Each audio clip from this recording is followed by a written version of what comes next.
गाजलेल्या चित्रपट अभिनेत्यांना लोकशाहीच्या रणांगणात उतरायचं आणि स्वतःचं लक्ष साध्य करायचं हा तमाम राजकारण्यांचा फंडा। दक्षिणेत अनेक अभिनेते नेते झाले नव्हे, ते राज्याचे मंत्री मुख्यमंत्रीही झाले। दिवंगत NT रामाराव, MG रामचंद्रन, जयललिता यांनी एक काळ गाजवला। मुंबईत सुद्धा एकेकाळी सुनील दत्त, राजेश खन्ना, अमिताभ बच्चन, गोविंदा, दिलीप कुमार यांनी काँग्रेसची बूज राखली होती। काँग्रेसचाच फंडा पुढे भाजपने वापरला। हेमा मालिनी, अनुपम खेर यांच्यासह रती महारथी अभिनेत्यांना गळाला लावत भाजपनेही तापल्या तव्यावर पोळी भाजून घेतल्याचे अनेक दाखले आहेत। महाराष्ट्रातील मतदार विचारी असल्याने नटनट्यांना एकदा मतदार भुलतो, पण पुन्हा पुन्हा त्यांना थारा देत नाही। उर्मिला मातोंडकर, दीपाली सय्यद यांच्यासारख्या दिग्गज अभिनेत्रींना काँग्रेस आणि शिवसेनेने संधी दिली होती, मतदारांनी त्यांना स्पष्ट नाकारलं। आता शिवाजी महाराज, संभाजी महाराज यांच्या भूमिकेने खासदारकी मिळवलेल्या डॉक्टर अमोल कोल्हे यांचे नाव चर्चेत आहे। शिरूर लोकसभा मतदारसंघातून गेल्या वेळी त्यांनी शिवसेनेचे शिवाजीराव आढळराव पाटील यांच्यासारख्या 3 टर्म खासदार असलेल्या नेत्याला चितपट केलं होतं। आता पुन्हा डॉक्टर कोल्हे हेच राष्ट्रवादी काँग्रेस शरद पवार गटाचे उमेदवार असणार आहेत। दुसऱ्या बाजूला कोल्हे याला पाडणारच अशा एकेरी भाषेत उपमुख्यमंत्री अजित पवार यांनी इशारा दिलाय। कोल्हे यांचे 5 वर्षात मतदारसंघात दर्शन दुर्मिळ होते, मात्र त्यांचे रुबाबदार व्यक्तिमत्व, अभ्यासपूर्ण भाषणे यामुळे बऱ्यापैकी नाराजीचा सूर कोल्हे यांनी कव्हर केलाय। पायाला भिंगरी लावल्यासारखे त्यांचे 6 तालुक्यातून दौरे सुरूच आहेत। कोल्हे यांच्या विरोधात त्यांच्या तोडीस तोड असा उमेदवार महायुतीला अजूनही सापडलेला नाही।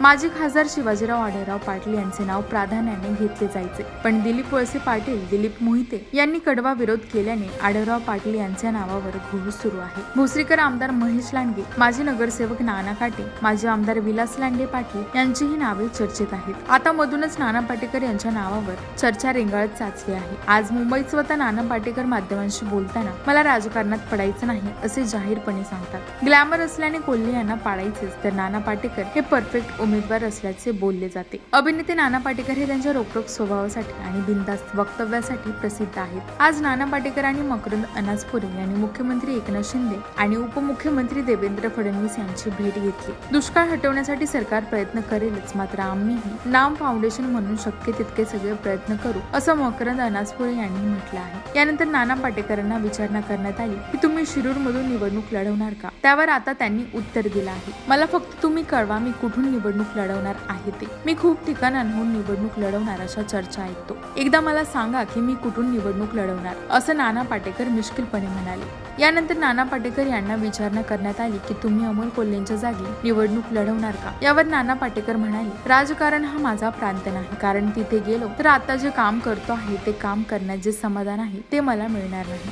मनात आलेलं सगळं आपल्याला बोलून देतील माहित नाही, तसंच किती राहू देतील ते पण माहित नाही, त्यामुळे आम्ही नामच्या माध्यमातून लोकांच्या संपर्कात आहोत। गुवाहाटी, उत्तर प्रदेश या राज्यांमध्येही आम्ही ही मोहीम घेऊन जात आहोत, असंही नाना पाटेकर यांनी म्हटलं आहे। आपण आपल्यासाठी जगत असतोच, पण लोकांसाठी आपण हे काम करत राहू, असंही नाना पाटेकर म्हणाले। मागच्या 8 वर्षात नाम फाउंडेशनने 659 गावात पाणी पोहोचवण्याचं काम केलं, असं मकरंद अनासपुरे यांनी म्हटलं आहे। शिरूर लोकसभा मतदारसंघात नाना पाटेकर यांच्या नावामुळे चांगली चर्चा रंगली आहे। आता अमोल कोल्हे आणि नाना पाटेकरचे आमने सामने थाटणार आहेत का ते पाहणे महत्त्वाचे ठरणार आहे। आपल्या भारदस्त संवाद फेकीमुळे गाजलेले नाना या शर्यतीत येणार आणि टिकणार का, यावरच गाव चावडीवर गप्पांचे फड रंगलेत। 5 वर्षात प्रश्न सोडवणे आणि लोकसंपर्कापेक्षा डॉक्टर कोल्हे यांना अभिनयात रुची दिसल्याने तमाम मतदारातही नाराजीचा सूर आहे। आता हे 2 नटसम्राट एकमेकांच्या विरोधात लढणार की पुन्हा त्याच तिकिटावर तोच खेळ म्हणजे कोल्हे विरोधात आढळराव अशी चितपट कुस्ती होणार, याकडे सर्वांचे लक्ष आहे।